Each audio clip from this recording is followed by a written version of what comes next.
All right, hole 10, par 4, 625 feet. This is actually kind of a cool hole.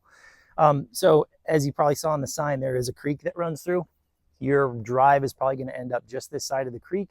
And because we are throwing from really high uphill, it goes way downhill. And then the basket is across the creek, tucked to the right in a little kind of clearing that they have down there. This is really a cool hole. My suggestion is don't go right. You know, if you're throwing downhill, so it's going to have a lot of time to pan back to the left. So, I mean, just send something out there, let it finish to the left, and give yourself a cleaner look at that clearing. Okay, got that flippier octane. Since we're going downhill, this is going to give me a little bit more distance and closer to that clearing. So I'm probably going to aim towards the clearing and then let the disc kind of finish off.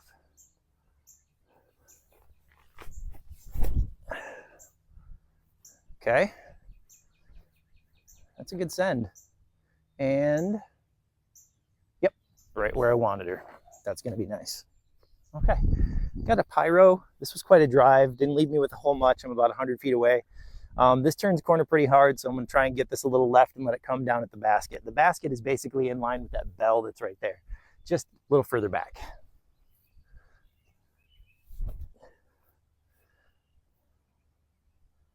Yeah, that's parked. Okay.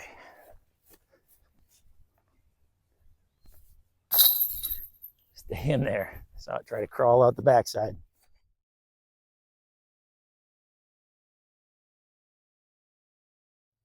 Okay, hole 11, par 3, about 350 feet. This hole is tough, all right, just because of where you tee off from. Now we got branches falling into it. But as you can see, this tunnel's pretty tight. There's not a lot of gap down there. And the basket is on the other side of a green, so you don't want to go too far on your drive, or you want to get all the way there on your drive, because if you're on the green, that's a hazard. So yeah, this is really tough. So whatever you have that just goes straight and far, go for it. Okay, I've got a hex, kind of my neutral one. You probably saw it earlier. I'm just going to kind of put it down there and get outside of this so that I have an upshot and a putt.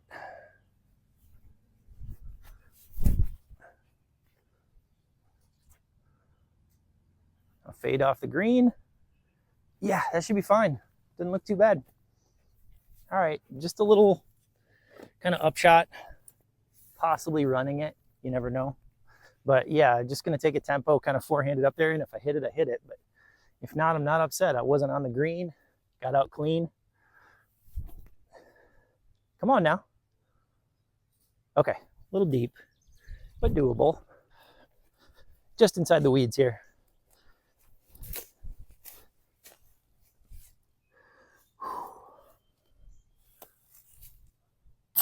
There we go. Stay in there. I did notice, and you can probably see this on film, there's a basket or a chain here on the basket that's short, where it should angle out or droop, cuts right in.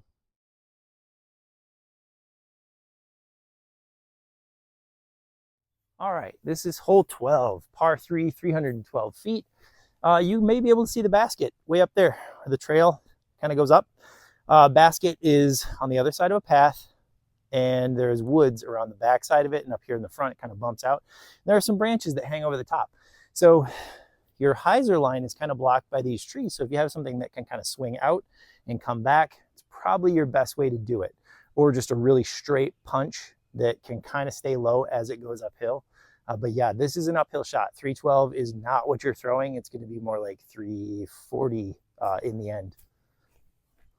Okay, got a fishing crave again. This hole is kind of a pain because you are stepping uphill on the pad, but should be achievable.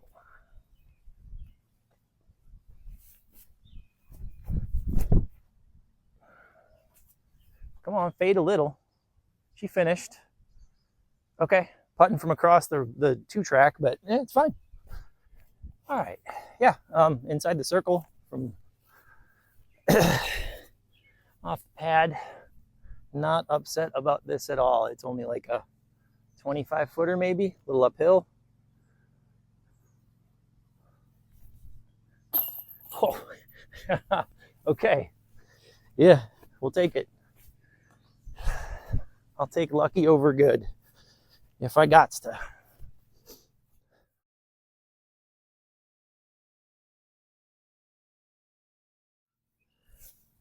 All right, this is hole 13, par 3. I am sorry. This is a tough one to film. There's not a whole lot of room behind the pad. But yeah, 403 feet. As you can see, we're at the pad here. I feel like it used to be elsewhere. This is part of like something they changed. You have a low ceiling. You need to go out, and then the basket cuts back into the side. There's like a little cutout there on the other side of this cart path. And that's where it's at. So basically, I mean, if you're a lefty, backhand something overstable, you do have a little more sky to work with. For a righty forehand, we got to punch low a little bit more, and it's just got to go out, out, out, and then finish off to the right hand side. Okay, so got my photon.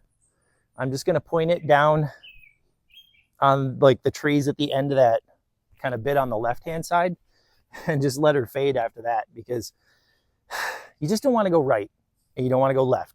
Just stay on the fairway. That's the best bit of advice I can give you here.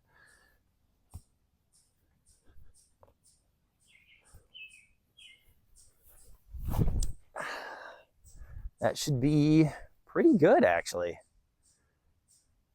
Obviously, I didn't stay high enough to get over to the right, but I'm not upset about that shot. Okay, so left myself about 100 out again. This is kind of like the situation that we saw a few holes ago where I got to get around a corner. So I'm just going to take a tempo, push it out there, and let her finish.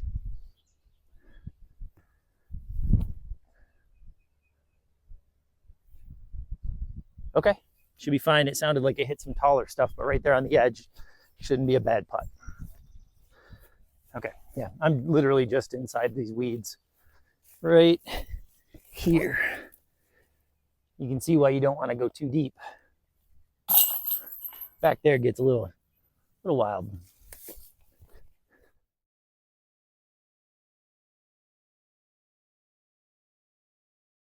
This is hole 14, par 3, 395 feet. As you can see, there's a little ditch that runs through all of this. You do not want to go off to the left of that because there's a bunch of like cattails and swamp and stuff on that side. So there's a green you also have to avoid because that is OB. So you just want to put something out there towards the green that's going to finish off a little bit this way, unless you can get there in the whole shot. 395 feet is achievable for some. So if you can get out there, great. But just avoid being on the green and being across in the creek, or ditch rather. Okay, I've got a Zenith. I'm gonna try and put this out there as far as I can. These turn a little bit more than my Octanes do, so I'll try and send this. There's some slippery mud right here. If you ever get here this time of year after a rain, just watch out.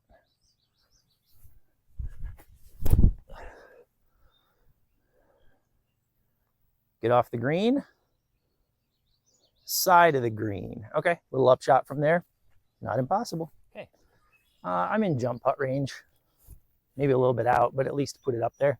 This is a jumper. You can see the basket back there in that little grove. They kind of mowed out, cleared out.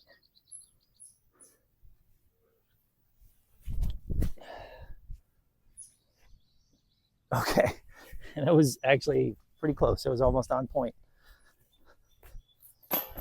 There we go. Drop in 3.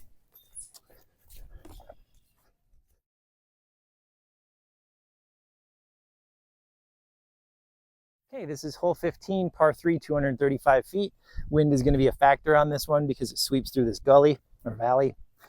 Basket is straight across this little valley here, and it's a little bit uphill. So you probably are going to throw just a little bit longer than 235, but it's inside of those trees, so you want to be coming in underneath the boughs. If you go in up top, you're going to end up trickling and potentially rolling away. Okay, I'm going to throw a tempo. This pad has got a big bump in it, so you have to approach it a little bit differently from a different corner. You can't really go back to front, middle.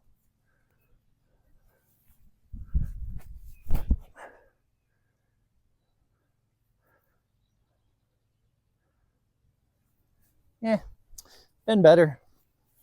All right, it looks like they did a little cleaning out under these trees. This shot wasn't great, but because they did that, I've got a little squat straddler here. Kind of got to laser it, but it'll be fine.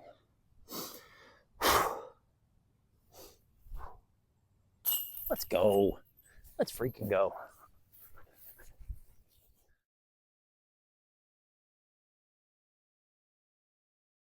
Hey, this is hole 16, par 3, 535 feet. Filming from the side of the pad here because it's hard to get a real good look. There's a path and then the sign, of course. So you're throwing way downhill for a long ways. So, I mean, the problem is the basket is right up on a little hill, and behind it there's usually some trouble. It looks like that is dried out currently.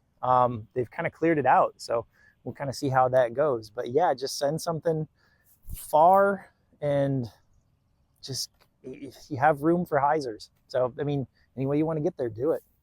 Okay, got a zenith. I'm gonna try and just put her out there flat and let the disc do the work.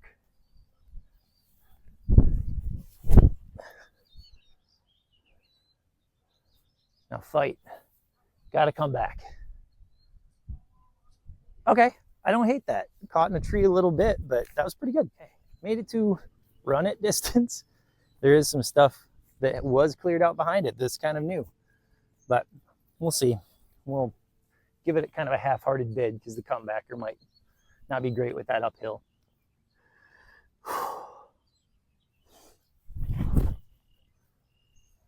Yeah, not even half-hearted. That was like quarter-hearted.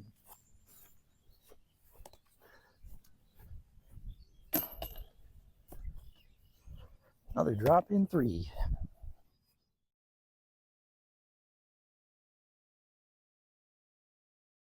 Okay, this is 17. Par 3, about 220, 230 feet. You can see the basket straight down there. You do not want to get into either of these left or right areas. So something super straight, or the forehand on the left, is probably the better idea because you're coming back towards the fairway. But yeah, it's just don't go left or right. That's really, really bad news. All right, got a reactor. Just kind of give it a little room on the left to work.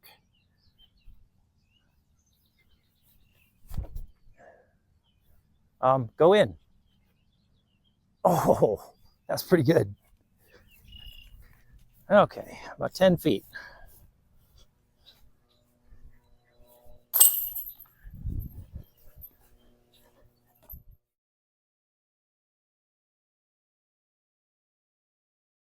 All right, we made it. Hole 18, par 3. That doesn't seem right. 715 feet. All right, so this one I think should probably be a par 4 just because of the hazards that are involved. But you can see there's water right here on the right. There is another pond that you can't quite see. There's another pond beyond that, which is right in front of the basket. So therein lies the problem. Snap off as much distance as you can and leave that upshot as close as possible, because if you go short, you're going into a pond and you're probably not getting that disc back. It's happened to me twice. Over on the left, not much to worry about. There's a green way out there. There is OB on the left-hand side where it's all wooded and stuff. So, I mean, just keep it on the fairway and get as far as you can off the bat, and then you have less to worry about. Whew. Some frogs out here singing, man. All right, so I've got a Fission Octane. I'm going to put it out there, and there is some tailwind here, tail or like left-right cross. So I'm just going to hope that helps me stay in the fairway. I'm just going to try and snap off as much as I can and then make that next shot a little bit easier.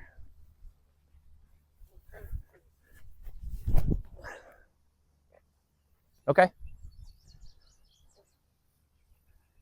Yeah, not upset about that. Over halfway there, I'm sure. Okay, I ended up about 280 out. You can probably see where that pond is now. So I've got a hex. I'm gonna give it some juice. There is some tailwind here, so I'm gonna have to give it a little bit extra, but 280 is not terribly far. We're gonna put it over towards the trees and let the disc come back.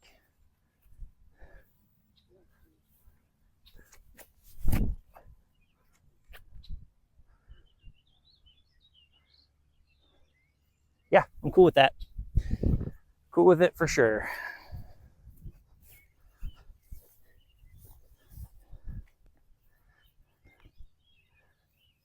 little downhill. There we go. Love to get the 3 on that one.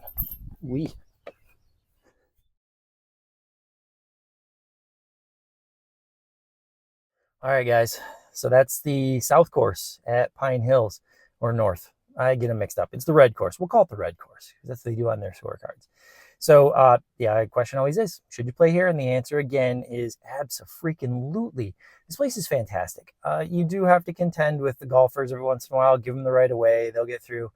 I mean, I came out here during a league round, I think she said, and didn't really encounter but one pair of golfers that I let through. So, I mean, they really did a great job of utilizing the wooded pieces that they had. So, I mean, it's a win. You guys got to come here, play both courses, take a day. You know, there's a clubhouse with some discs you can get. They got a restock, I think. There's food, drinks. You're not going to get much better. So I recommend it. Go check it out. Peace.